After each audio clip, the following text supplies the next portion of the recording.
महामहिम राष्ट्रपति जी ने अपने अभिभाषण में एग्रीकल्चर एक्सपोर्ट की बात की और विकसित भारत के जो 4 स्तंभ हैं उन्होंने किसानों का जिक्र भी किया।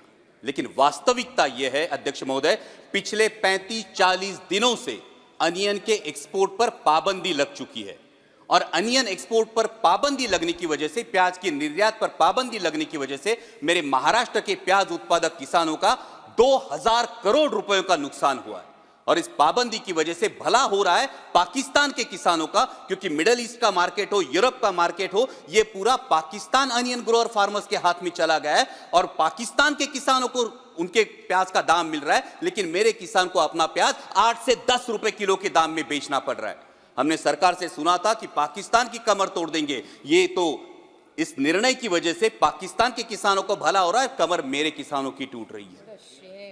यहां पे महामहिम राष्ट्रपति जी ने किसानों की आय दुगनी होने की बात की।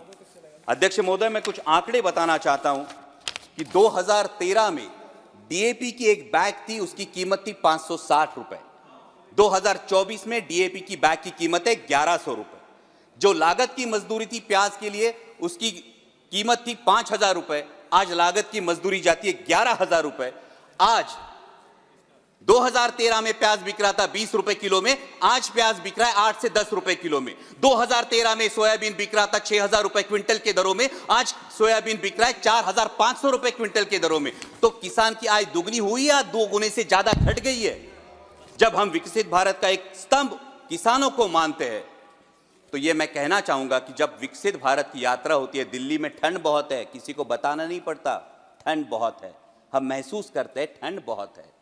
तो जब विकसित भारत है तो ये बताना क्यों पड़ता है? मेरा किसान ये महसूस क्यों नहीं कर पाता कि ये विकसित भारत है, मेरी आय दुगनी हुई है? और ये मेरी दरख्वास्त है कि किसानों के बारे में गंभीरतापूर्वक ये विचार किया जाए, क्योंकि अगर उगाने वाला उगाएगा नहीं तो खाने वाला खाएगा क्या, ये सवाल बनता है।